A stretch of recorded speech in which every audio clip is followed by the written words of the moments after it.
Kalau gue setengah-setengah, gue nggak pernah yang ada hasilnya ternyata gue juara. Tapi emang kalau lo ngelakuin suatu aja setengah-setengah sih. Menurut gue gitu. Nih gue mau nanya deh sama lo nih. Sebelum nanya kita makan dulu. Sebelum nanya kita makan dulu, ada baiknya ya. Karena kebetulan sudah dibeli dan kreatif director kita lumayan kreatif. Betul? Shout out untuk kreatif director. Gue kayak enak pakai samyang deh. Ya udah coba aja. Berantakan banget coy. Nggak masalah. Cheers. Lu nggak mau pakai bumbu samyang? Pusing banget sih gue. Nggak mau pakai bumbu samyang? Cheers. Yakin? Habis ini deh. Oke. Simpan enak. Kelihatan banget perbedaannya dong kalau gue makan nyantai gitu deh. Gue suka. Minum dulu. Tapi buat gue ya, jujur nih buat gue nih, rasanya enak. Maksudnya ninggalnya tuh enak. Karena mungkin gue pernah ngerasain lebih pahit daripada ini kali ya. Dia tidak sepahit itu, cuma bikin pusing ya. Jujur ini gue pusing. Ya bikin pusing. Pusingnya beda ya, pusing. Gue minta kuahnya nggak? Gila, berantakan banget coy. Rasa di lidah gue. Gue sih enak ya. Ini tahu gejrot ya, gue minta bumbunya aja. Ya Allah, imut amat sendok. Wah gila enak banget ya. Wah gila enak. Sumpah, gue merasa ini tahu gejrot terenak yang pernah gue coba. Lu mau nanya apa tadi? Ya gue mau nanya deh, kan kita udah makan nih, mau makan lagi nggak? Gak, gue mau nanya, lu tau nggak ada istilah yang namanya lo ngerasa lo nggak layak atas achievement lo? Si impostor syndrome itu. Ya. Nah lo itu tahu nggak ada kayak tapi jujur ya, ini gue baru tahu ada istilah itu ketika gue baca ini, tapi artinya makanya gue nggak tahu sih. Gue juga baru tahu sih sebenarnya. Jadi lu baru tahu ya dari ini ya? Bener-bener baru tahu. Mau gue jelasin nggak? Nggak usah lah ya. Mau. Mau dong. Mau ini ada syaratnya. Enggak. Ini gue jelasin ya. Ya, jadi impostor syndrome itu menurut kamus Merriam-Webster adalah seseorang yang memiliki identitas atau gelar palsu dengan tujuan menipu. Nah, impostor syndrome itu adalah kondisi di mana seseorang selalu merasa tidak pantas mendapatkan pencapaian apapun dalam hidupnya. Biasanya orang yang ngalamin impostor syndrome ini ngerasa kalau dia itu tidak secerdas atau sekreatif atau seberbakat orang lain yang menurut dia lebih pantas dapetin gitu. Intinya sebenarnya nggak beda jauh sama insecure kali ya menurut gue. Bukan maksudnya ini tuh lebih ke insecure diri sendiri gitu loh. Tapi kan ini beda dong, kalau insecure itu apa-apa takut. Kalau ini kan kayak udah ketahuan berhasil tapi dia merasa tidak pantas. Iya nggak pantas. Kayak kalau misalnya insecure itu lebih bahkan belum action kayaknya deh. Oh iya benar deh. Ke sepengetahuan gua. Iya benar. Mungkin belum action ya. Mungkin masih rolling doang, belum action dia. Nah menurut lu kenapa orang bisa ngerasa kayak gitu? Pusing gak mas? Pusing gak? Pusing. Kalau yang gue tangkap lebih ke misalnya si A sama si B. Si A-nya itu menang nih. Si A-nya ini yang ngalamin impostor syndrome gitu. Misalnya gitu. Si A-nya itu ngerasa kalau dia tuh nggak ngapa-ngapain sebenarnya. Dalam tanda kutip. Nah, dia si A ini ngerasa kalau si B lebih pantas. Nah, si A ini mikir kalau misalnya si B ngelihat dia tuh sebagai penipu karena si B ini mikir kalau si A ini sebenarnya harusnya nggak menang. Kalau gue nangkapnya gitu. Cuma gue nggak ngerti juga sih. Coba kalau misalnya ada yang ngerti. Iya, boleh. Di komen. Tapi maksudnya mungkin nggak? Kalau gue kan ini lebih kayak kompetisi yang kayak cerdas. Yang gue tangkap yang kebayang ya. Cerdas cermat gitu kan. Tapi apakah orang bisa mengalami impostor syndrome ketika kompetisinya seperti atletik, balap lari ya? Bisa nggak menurut lo? Gue enggak sih. Enggak kan, karena dia emang udah kelihatan nyata gitu loh, real. Iya. Kalau misalnya itu mutlak lah. Kalau atletik itu mutlak. Kalau misalnya kayak pitching atau desain kan bisa dibilang mungkin ya. Selera dari juri bisa juga. Nggak ada angka nggak ada pasti. patokannya gitu nggak ada yang fixnya. Tolak ukur itu nggak ada. Ya bisa sih menurutnya. Bisa sih. Nggak bisa ya. Orang mengalami impostor syndrome jenis kayak gitu. Bisa. Mungkin kalau untuk atletik enggak kali. Karena ibaratnya gitu pasti gitu. Ya tidak bisa diganggu gugat ya. Kalau misalnya balap lari kalau menang ya udah menang gimana. Tuh, gue nggak ada masalah. Nah tapi ada juga nih gejala-gejala dari impostor syndrome itu sendiri kayak gimana.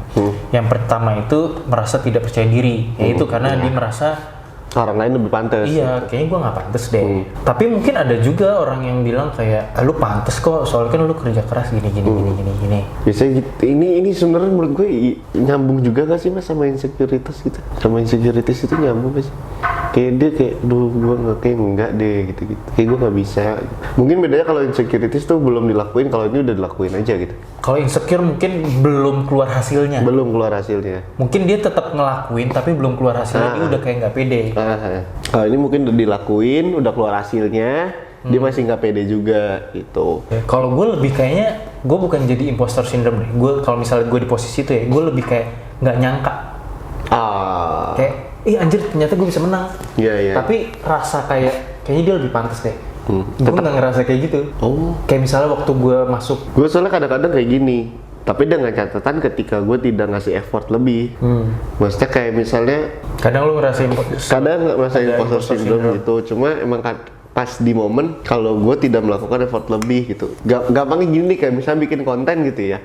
Sekarang rame deh reels deh. Reels itu kan udah angka pasti tuh, dimana lo kayak logaritma sama angka viewsnya kan kelihatan tuh gitu. Kadang kalau misalnya gue bikin video terus viewsnya gede, itu gue ngerasa kayak kok bisa ya gitu. Kayaknya gue nggak pantas deh bikin segini deh. Misalnya dengan misalnya ada konten creator A dan B gitu, dengan konten yang sama itu, dengan kategori konten yang sama gitu. Misalnya gue si A nih, nanti si B. Lu bukan harusnya seneng ya? Seneng, cuma di satu sisi gue kayak itu lebih bagus daripada gue. Lu lebih ke heran kali. Iya heran. Bukan merasa tidak pantas, heran doang. Iya heran, cuma kadang gue ngerasa Heran, kok bisa kok gue bisa viewsnya lebih banyak. Iya heran, terus cemas juga nih, takutnya ada apa-apa nih gitu-gitu. Oh iya. Gue ngerasa kayak gitu sih, jadi takut aja ya kalau mau ngelakuin. Nah selanjutnya itu gejala-gejala dari imposter syndrome yang kedua adalah tidak bisa mengakui keterampilan atau skill yang dimiliki oleh diri sendiri. Ini iya sih, kadang-kadang dia kadang-kadang nilai diri sendiri emang susah kan. Susah. Ya, maksudnya dia nggak tahu. Paling susah tuh nilai diri sendiri, paling susah. Iya, gitu. Biasanya gitu ketika ditanya nih, lu bisa ini nggak? Nggak. Padahal bisa sebenarnya. Malah mungkin dia jago, cuma dia ngerasa kayak nggak bisa. Ada dua tuh biasa tipe orang kayak gitu, emang antara merendah atau emang yang tidak sadar. Tidak sadar. Sebenarnya lu baik lo orangnya, enggak, aku biasa aja. Yang ketiga, sering merasa cemas saat melakukan suatu aktivitas. Ya, karena dia merasa tinggal. Ya, kayak mungkin itu tadi lu bilang insecure atau takut. Ya, dia merasa banyak kekurangan ini itu. Jadi apa-apa ya takut yang mikir dikit-dikit gitu. Ini jadi banyak pikiran nih misalnya. Tapi selama dia tetap melakukan action, menurut gue oke. No problem sebenarnya. Yang nggak baik adalah ketika dia insecure akhirnya tidak melakukan apa-apa. Ya, jadi lu nothing. Iya, karena lu istilahnya udah kalah sebelum berperang. Iya. Tapi kalau ini kan lebih kayak ya udah lu udah berperang tapi kayak merasa gue bakal kalah. Oh iya. Iya nggak? Iya benar. Ini sebenarnya tema hari ini agak susah ya. Udah temanya agak susah, disuruh makannya susah. Sumpah, gue tuh nggak bisa mikir sih, pala gue kayak ngawang. Iya, buat gue ini susah banget makannya soalnya. Jadi kayak ya udah gitu, temanya susah, jujur tema susah, terus makanannya susah, jadi gue kayak bingung gitu loh.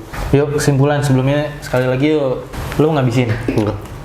Mau ngapain anjir? Gue mau makan tahu gejrot gue. Gue kasih tahu ya, sesuka-sukanya lo sama makanan-makanan luar, lo inget makanan Indonesia tuh lebih enak. Contoh sushi sama pecel ayam. Wah, nggak bisa coy. Ya, nggak usah pecel ayam, sushi nih sama pecel lele. Enak mana coba? Anjir, nggak ada bedanya anjir. Cabenya sama, cuma hewannya doang beda. Pecel lele. Pecel ayam sama sushi sama pecel lele. Iya, tadi kan lu bilang nih pecel ayam pertama, abis lu ganti pecel lele. Nggak ada bedanya, cuma beda hewannya doang. Betul. Soalnya sama-sama ikan. Ya kan? Ikan sama ikan. Lele? Oh, sama sushi. Iya. Iya kan itu hewan yang hurufnya 1. Udah jadi aduk-aduk terus mas, itu gak bakal jadi agar. Udah buang. Kita jadi kayak keju dah. Tuh. Keju apa coklat? Kejujuran. Waduh. Ya 1, 2, ya. Dikit lu. Gue banyak pun gue suka masalahnya.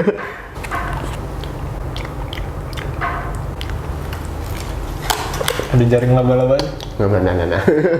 Tapi jujur dah, ini kalau makan lo dikit itu nggak enak. Dia makan harus bet gitu. Nah, kesimpulan lah. Nah, kesimpulan. Dah. Kesimpulan. Udah nih. Oke. Nggak mau satu lagi? Enggak. Udah. Nah, kesimpulannya, impostor syndrome itu jadi itu orang-orang yang ngerasa dirinya nggak pantas untuk dapetin pencapaian apapun dalam dirinya. Atau hal tersebut dikarenakan ia takut kalau misalnya orang lain ngelihat dirinya punya kekurangan dan ngelihat dirinya itu sebagai penipu. Itu intinya mah pengen kelihatan sempurna gitu, kalau takut kelihatan ada minusnya gitu. Nah, biasanya orang yang punya impostor syndrome ini secara perlahan ngatasin dirinya dengan berhenti ngebandingin dirinya sama orang lain dan nggak mau membanding pencapaian yang dia raih sama dirinya sendiri, sehingga ketakutan untuk dianggap sebagai penipu jadi berkurang gitu intinya. Dan ini juga wajar sih. Wajar. Imposter syndrome itu wajar. Pasti ada orang ya, mungkin kayak misalnya mungkin gue pernah tapi gue lupa dan gue nggak sadar. Ya itu dia, karena nggak sadar. Kalau lu kan ingat, kalau gue kayak nggak inget sih, maksudnya nggak sadar aja ternyata oh ini termasuk imposter syndrome gitu. Betul. Dah? Nempel coy. Oh iya. Iya nempel sih. Mah fine. Cuma ini baik lagi kalau lu makannya dikit, lu bakal enak. Cuma kalau udah hilang. Emang harus sekali makan gitu loh.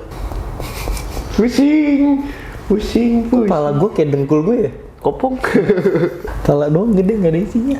Waduh. Disclaimer, jadi semua yang kita katakan atau opini yang kita utarakan ini hanya opini pribadi, opini dari dua orang awam, dua orang amatir. Yang mana kalau misalnya kita ada omongan yang salah atau kata-kata yang tidak sesuai dengan kalian, dan ada yang tersinggung, kita tidak ada niat sama sekali untuk menyinggung satu pihak dan yang lainnya. Ya mohon dimaafkan. Jadi kalau misalnya kalian ada saran juga untuk jadi lebih baiknya seperti apa, boleh Banget diinfokan ke kita. Gitu. Oke deh, gitu aja dari kita. Sampai ketemu di video selanjutnya. Bye bye. Hari ini Mas Bram syuting terus dia diam.